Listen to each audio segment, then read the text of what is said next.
Remove your textbook and open page number 70. So here you can see the same passbook's entry. Yes. Now we have studied how to read and understand. We will fill the statements, whatever empty box are there, no, that we are going to fill.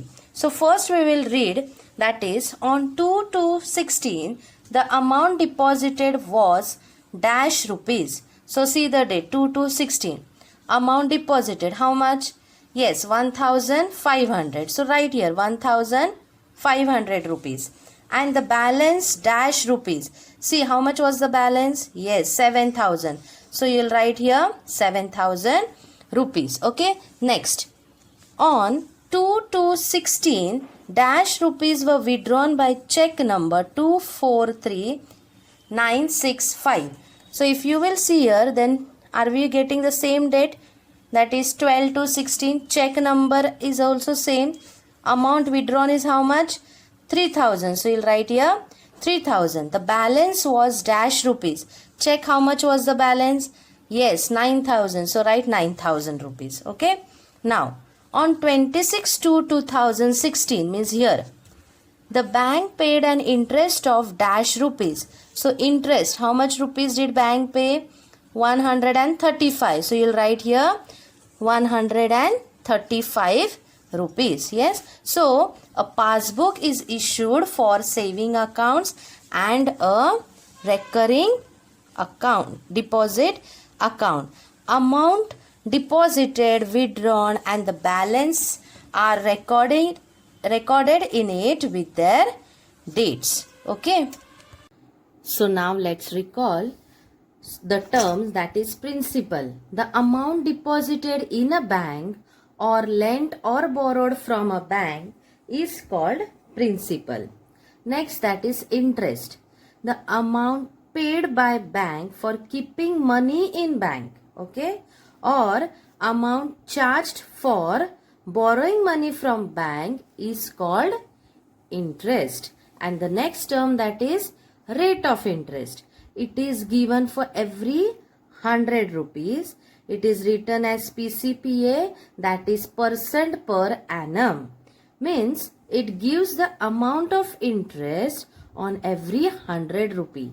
And one more term, that is time. That is very easy.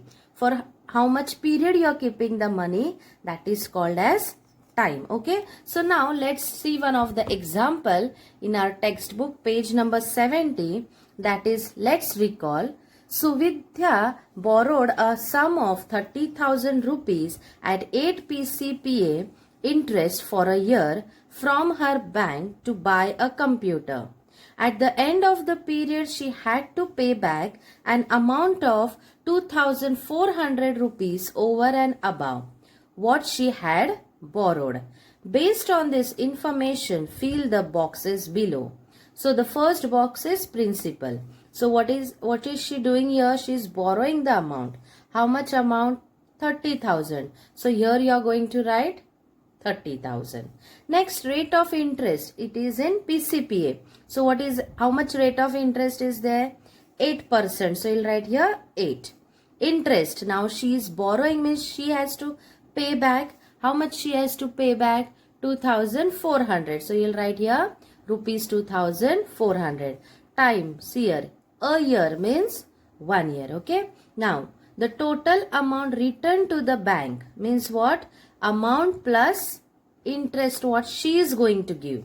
That is 30,000 plus 2,400 will give us 32,400 rupees. Okay. Now we have already learned that when we add capital, that is principal, and interest, then what are we getting? Amount. Yes, so Suvidya has to return this amount to the bank. Okay, so principal plus interest is equals to amount, or amount is equals to principal plus interest. Now let's recall how we had solved the sum last year. We'll take one of the example, that is Neha took a loan of 50,000 rupees. Means what will be this 50,000? Yes, this will be her principal at 12 PCPA. 12 PCPA means this is Very good. This is rate of interest. To buy a two-wheeler, what amount will she return to the bank at the end of 1 year? 1 year means time period is equals to 1 year. Okay. So see, they have told us that the amount, that is the total amount owed to the bank at the end of the time is to be calculated here. Means whatever amount she will give to the bank at the after completing 1 year, that we have to calculate. Okay. So the principal is 50,000 rupees at 12 PCPA. The interest on 100 rupees for 1 year is 12 rupees. So we shall write what? The ratio of interest to capital in two ways. So see here, these are the two ways. On 50,000 rupees, let the interest be X rupees. And on 100 rupees, the interest will be 12 rupees. So see, on 50,000, the interest is X rupee, and on 100 rupee, the interest is 12. Yeah. So now we have to keep X alone, or we have to find X value. So we will multiply 50,000 on both the side. So this side 50,000 will go with this 50,000.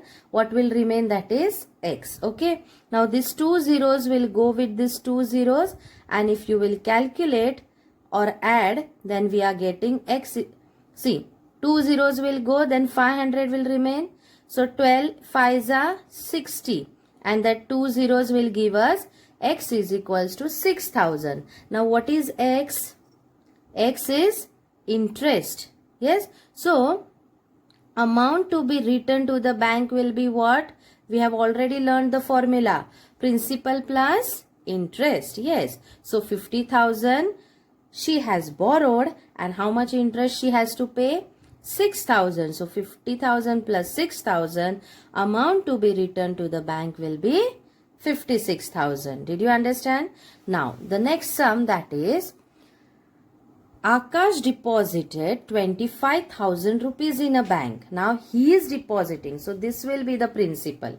Okay. At rate of interest 8 PCPA. Yeah. So this is rate of interest for 3 years, means time period will be 3. How much interest does she get every year? We have to find out. Okay. How much altogether also we have to find out. So here the principal is how much? 25,000 rupees. Yes. Time is 3 years. Rate of interest is 8 rupees on 100 rupee. Yes. So the interest on 100 rupee we know, that is 8. Then we don't know the interest on 25 rupees. Yes. So let us suppose the interest on 25 rupees for 1 year is X. So how we will get the ratio? Ratio of interest to principal. So X upon 25,000, 8 upon 100. Yes. So we'll multiply 25,000 on both the sides. So this 25,000 will get cancelled. X will remain. 0 to 0 will go. Then 8 into 250 will give us 2,000. So we have got this interest for 1 year. Did they ask interest for 1 year? Yes. So we'll write Akash got 2,000 rupees interest for 1 year. So they have also asked to find all together. So for 3 years he will get how much? 2,000 will he get 3 years? That is 3 times. So 2,000 into 3 is equals to 6,000 rupees interest. Okay. So this is the way how we had solved examples last year. So now let us learn the formula used to solve problems based on simple interest. If the principal remains the same every year and the rate of interest also remains the same every year, then the interest calculated is called the simple interest. Let us calculate the interest R when the principal P is deposited for 2 years and the rate of interest is R% per annum. Suppose the interest is I for 1 year, then I upon P is equals to R upon 100. Therefore, I is equals to P into R upon 100. Interest for T years will be I into T. Therefore, I into T is equals to P into R upon 100 multiplied by T. Therefore, total interest I is equals to P into R into T upon 100. Total interest is equals to principal into rate into time upon 100. So now let us solve the sums based on this formula. Using the formula, find the interest on rupees 5,000 for 3 years at the rate of 8 PCPA. Solution. Here, principal P is equals to rupees 5,000. Number of years T is equals to 3 years. Rate of interest R is equals to 8 PCPA. Interest I is equals to question mark. So using simple interest formula, I is equals to P into R into T upon 100. By substituting the value of variable, I is equals to 5,000 multiplied by 8 multiplied by 3 upon 100. By cancelling the two zeros, I is equals to rupees 1,200. Answer. Therefore, the simple interest is rupees 1,200.